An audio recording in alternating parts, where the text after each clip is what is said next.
It's the Fantasy Football Hustle. Here are your hosts, Brian Drake and Dwain McFarland. All right, the next running back we're going to talk about here, to me, is an enigma. Josh Jacobs. As a rookie last year, how do you discount a guy who had almost 250 attempts, over 1,100 yards, 7 rushing touchdowns, averaged 15 fantasy points a game? But for my first round pick, end of the first, I got to have somebody that's involved in the passing game, and he's just not. 20 receptions on 27 targets? That's pathetic. I can't get excited about a guy who's just not involved at all in the passing game. When you're having, the most receptions you had in any game was 3. And there's multiple games with 0. So I can't get on board. I said Josh Jacobs is the new Adrian Peterson, not for what he does rushing, but Dwayne, do you remember every offseason where they would say Adrian Peterson is going to be catching more passes out of the backfield this year? He's been working on it all offseason. Every year there was a Roto World blurb about that in July and August. And every year it never came to fruition. And I feel like Josh Jacobs is the same guy. Last year in a half-point PPR, running back 18, now coming off the board as RB11. So people are obviously high on him. And the new Vegas offense, you've got Derek Carr. They added some receivers out there, which last year, again, this is an issue. They had no receivers, and he still didn't catch the ball. Now they're bringing in more backs. They bringing in Lynn Bowden, who knows what they're going to do with him out of the backfield as a gadget player, re-signing Jalen Richard. So it doesn't look to me like he's going to get anything going out of the backfield through the air. But, a guy who's going to rush 250 times for over 1,000 yards absolutely has value. But is it end of the first round value? I don't know. What do you think, Dwayne? Yeah, I mean, technically, it's pick 16-5, so yeah, we're into the second round. Again, because folks feel receiver is so deep, many people will feel comfortable, with Josh Jacobs here. So the way I look at Jacobs, really, so this was on 13 games that he did what he said. He really would have been in the range, right? To me, I would rather. Here's another thing you could do, right? Take your receiver in the first round instead of Joe Mixon, and take Josh Jacobs in round 2. Same guy. If you want Devontae Adams, you're getting the same guy as Joe Mixon, unless Gio Bernard goes away. You're getting the same guy in Josh Jacobs, right? You're also getting what Derrick Henry's going to be if Darrington Evans wins the passing role, and you're getting it around later. So there's all sorts of lenses, right, that we can look at it through. But to your point, because of his role or lack thereof in the passing game, that killed him, man. Only one game, right, over 25 points. So the Raiders aren't exactly a great team. We can hope that they get better, but they're relying on a lot of young people, a lot of young players. They've still got holes in their defense. Their offensive line is pretty solid. But to just say, the Raiders are going to be a good team, really, when you're going to have to play against, the Chiefs, you're lucky the Chargers are going to take a step back with quarterback, right? You're going to have, the Broncos are trying to take a step forward. So I'm not saying the Raiders can't finish, second, in the division.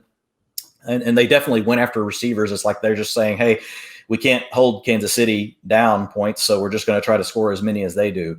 And people get super excited, but you just have to remember how often do second, third, fourth, and fifth round picks hit when you think about all the receivers they drafted. Sure, we get Ruggs in the first round, but after that, it's not like every guy they took is going to hit, right? The odds of players being taken in those rounds is not super high of them hitting. So we're likely to have an offense that's going to have some struggles. We've talked about some issues with Derek Carr, but the biggest thing here, man, is almost half the games he played, he wasn't even a running back 2. And that's a problem. So if we look at him, again, here's what it looks like. You've got the one game here, week 5. And if you were to go back and look at week 5, it's a game where the Raiders won by 10 points, Drake. So the Raiders won the game. They dropped back to pass in that game only 57% of the time, right? So below their season average, which was almost 63%. So again, it was a game script, type of thing. What's interesting is week 9, was 80% drop back to pass. But if you look at Jacobs, I'd have to go look, but it's probably, you get the touchdown variance going on there. But this is the problem. All these games down here under the RB2, you've got two real, stinkers.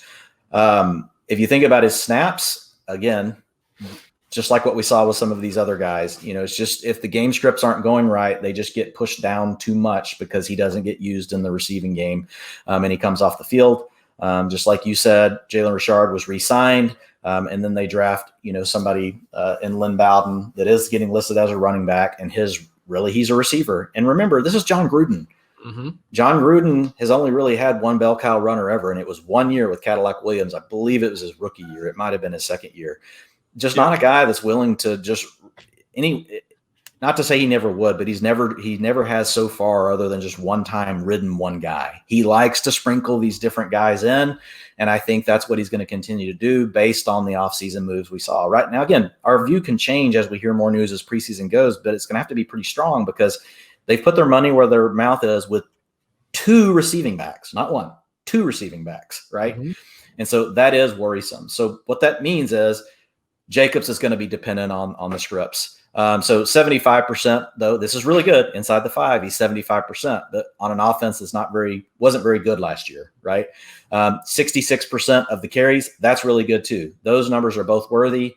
Obviously, here's what we know is coming. He only made it up into the RB2 range for routes per drop back one time all season. He's below it all the rest of the time. He's got 2 donuts out here on his target shares. So it's just something where you're going to have to deal with the fluctuation. But I will say he is essentially the same thing, in my opinion, as Joe Mixon, unless we hear something different about Mixon's situation. If Derrick Henry ends up not winning the receiving role, he's the same thing, as Derrick Henry, except Derrick Henry has a little bit better of a defense and a coach that wants to play closer game scripts versus what you have with the Raiders. So it's not to say, like you said, that he's a bad player. But when I look at him, it's hard for me to really give him over 6 to 7% of the targets, given the moves they've made. So again, you're going to get 65% of the attempts, 70% of the carries. And if you're really hoping to have a guy that can, score that 15 to 20 points a week, you're going to need his receiving role to increase, which doesn't seem likely, or you need the Raiders to play ahead more and get more efficient and for him to make it up with touchdowns. And that's the area I think he could. If he were to surprise and outperform, what we think he's going to do this year, it's going to be based on those carries he gets inside the 5 and the Raiders offense surprises us and they score more touchdowns. So I do think he's accurately valued, though. I don't think he's being overdrafted just because, again, what we just talked about, with the way the running back, position is working, he's pretty much slotted about where he should be in the pecking order of runners and the order, that they're going.